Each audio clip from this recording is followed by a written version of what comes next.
مثلاً اور وہ پھر کر کے وغیرہ.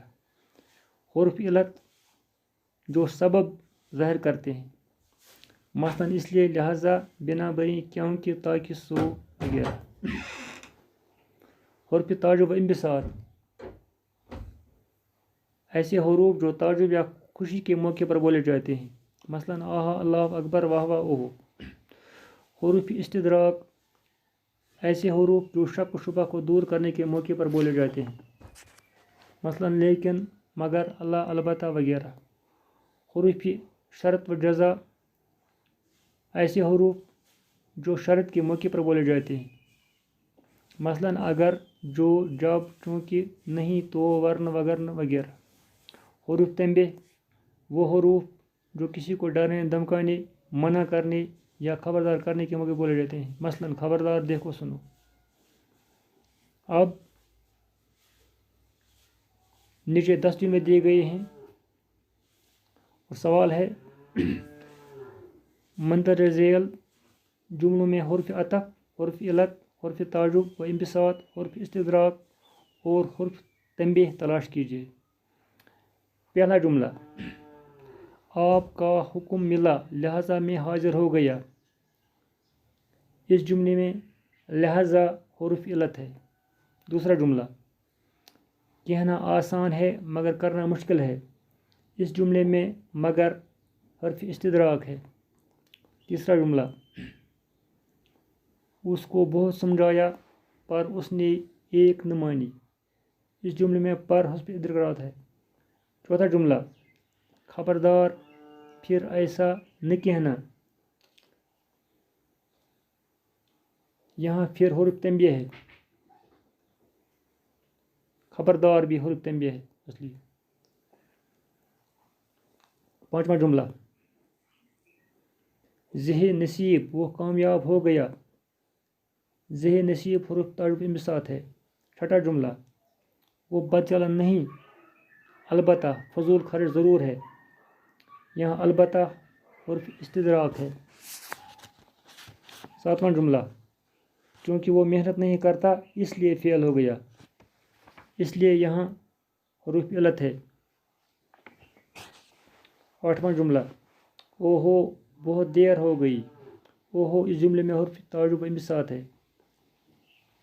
نواں جملہ، ماشاء اللہ، آپ ہر فن مولا ہیں. ماشاء اللہ حرف تعجب انبساط ہے. دسواں جملہ، دیکھو، وہ جانے نہیں دے گا. دیکھو اس جملے میں حرف تنبیہ ہے. اس طرح اس سبق کے سوالات مکمل ہوئے. صرف ایک خط جو آپ خود لکھ سکتے ہیں کہ اگر آپ کا کوئی ساتھی آگ لگنے سے زخمی ہو گیا تو اس کے باپ کی خدمت میں اس کی ہمدردی کے اظہار کے لیے خط لکھنا ہے. تو یہ آپ خود بھی لکھ سکتے ہیں. باقی شکریہ.